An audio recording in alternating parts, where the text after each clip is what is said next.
रिश्तों को पैसे से ना तोलो। हेलो गिरीश बाबू, मैं रानी बोल रही हूँ। रामा बहुत बीमार है, यहाँ के डॉक्टर को दिखाया तो उन्होंने कहा कि शहर में किसी बड़े डॉक्टर को दिखाओ, इस सरकारी अस्पताल में उतनी सुविधाएं नहीं है। आप क्या कहते हैं बाबू? दूसरी तरफ से गिरीश ने कहा, भाभी ये भी कोई पूछने की बात है? कल रामा को लेकर यहाँ आ जाइए, बच्ची को सही समय पर इलाज जरूरी है। मैं बरखा को भी इस बारे में बता दूंगा, अभी वो बच्चे के साथ मार्केट गई है। धन्यवाद बाबू।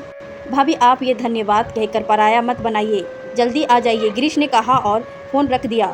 अब बरखा को समझाना गिरीश के लिए चुनौतीपूर्ण था, क्योंकि वो जानता था कि बरखा ने सिर्फ और सिर्फ रानी भाभी का अपमान ही किया है।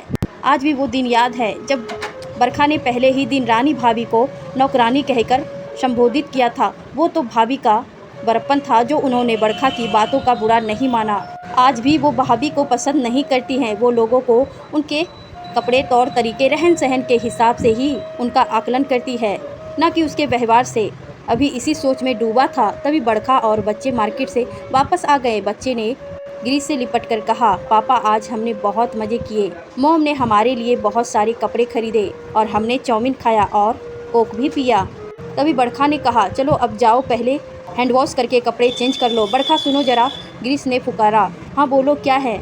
जाओ पहले फ्रेश होकर आओ, फिर बताता हूँ, गिरीश ने सोचते हुए कहा। कुछ देर बाद बरखा आई तो गिरीश ने कहा, बरखा रानी भाभी का फ़ोन आया था, रामा बहुत बीमार है। गिरीश की बात बीच में काटते हुए बरखा बोली, तब तो वो पैसे मांग रही होगी, भेज दो पैसे। इस पर गिरीश ने गुस्से से कहा, तुम हमेशा उन्हें गलत समझती हो, उन्होंने पैसे नहीं मांगे, डॉक्टर ने बच्ची को बड़े अस्पताल में इलाज करने के लिए कहा है। अच्छा अब समझी, वो यहाँ आएगी इसीलिए इतना घुमा फिरा कर बातें कर रहे थे। हाँ, और मैं यह चाहता हूँ कि तुम उनके साथ अच्छे से पेश आओ, समझी? बरखा बिना कुछ बोले वहाँ से चली गई और बच्चे के कमरे में जाकर सो गई। दूसरे दिन रानी रामा को लेकर शहर आई। गिरीश उन्हें रेलवे स्टेशन से घर ले आया। बरखा ने उन्हें देखकर खुश होने का दिखावा किया। तभी रानी ने पूछा, बच्चे कहाँ हैं? दिखाई नहीं दे रहे हैं। बच्चे स्कूल गए हैं, बरखा ने बताया। बरखा ने उन्हें स्टोर रूम में ठहरा दिया। गिरीश ने कहा, भाभी मैं आज डॉक्टर से अपॉइंटमेंट ले लूँगा। इतना कहकर वह ऑफिस के लिए निकल गया। शाम को गिरीश बच्चों को लेकर आया। रानी भाभी को देख रोहन ने कहा, ये मैट सोफे पर क्यों बैठी है? गिरीश ने रोहन को डांटते हुए कहा, ये तुम्हारी बड़ी माँ है। तभी आगे बढ़कर बरखा ने कहा, बुरा मत मानिएगा भाभी, शायद इसने आपके कपड़े को देखकर ऐसा कहा। रानी भाभी छिप गई, लेकिन बरखा मन ही मन बहुत खुश हुई। परिस्थिति को सामान्य बनाते हुए गिरीश ने कहा, बेटा किसी इंसान का आकलन उसके कपड़े से नहीं होता, बल्कि उसके व्यवहार से होता है। चलो दोनों बड़ी माँ को नमस्ते करो। दोनों बच्चों ने उनके पैर छुए। रानी भाभी ने उन्हें खूब आशीर्वाद दिया और अपने कमरे से एक पोटली ले आई जिसमें नमकीन और खजूर था। उन्होंने बच्चे को दिया। गिरीश ने कहा, भाभी आज भी आपको मेरी पसंद का ख्याल है, इसे मुझे दे दीजिए। बच्चे को शायद ये पसंद ना आए, ये पिज्ज़ा और नूडल्स खाने वाले बच्चे हैं। तभी रीता ने एक खजूर लेकर खा लिया और उसने कहा, पापा ये तो बहुत टेस्टी है, मम्मा आप खजूर क्यों नहीं बनाती? बरखा मन ही मन आग बबूला हो गई। दूसरे दिन गिरीश रामा को लेकर अस्पताल पहुंचा। वहां उसका इलाज हुआ और कुछ ही दिन में रामा अच्छी हो गई। इधर बच्चे अपनी बड़ी माँ और बहन रामा से घुल मिल गए। दूसरे दिन रानी भाभी जाने वाली थी तो उन्होंने बरखा से कहा, तुम्हारा बहुत धन्यवाद बहू, तुमने हमारी इतनी मदद की। बच्चे तो रोने लगी। बड़ी माँ को पकड़कर राहुल कहने लगा, अभी मत जाइए। और रीता रामा दीदी के लिए रोने लगी।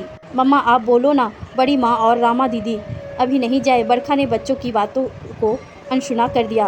गिरीश की तरफ देखते हुए रानी भाभी ने कहा, हम तुमसे मिलने आए ना। अब बड़ी माँ को अपने बच्चों के आने का इंतजार रहेगा। गर्मियों छुट्टियों में गिरीश ने सहमति दे दी।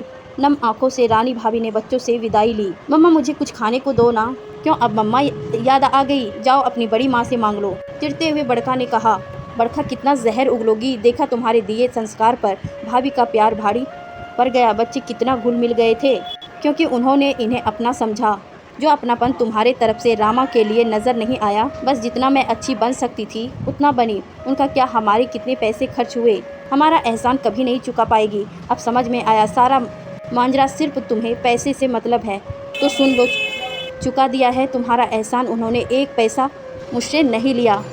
समझी? तुम ये कहो कि तुम उनका एहसान ज़िंदगी भर नहीं चुका पाओगी। भैया के ना रहने पर भी भाभी ने कभी मुझसे सहायता ना ली, और आज जो ऐशो आराम की ज़िंदगी तुम बशर कर रही हो ना, ये भाइयाँ भाभी की ही बदौलत है। तुम हमेशा रिश्तों को पैसों के तराजू में तौलती हो। व्यक्ति तुम्हारे लिए महत्वपूर्ण नहीं है। कभी ठंडे दिमाग से मेरी बात पे गौर करना, तुम्हें अपना असली चेहरा नजर आएगा। बरखा को अपने किए पर पछतावा हुआ, लेकिन अब समय निकल चुका था। भाभी जा चुकी थी।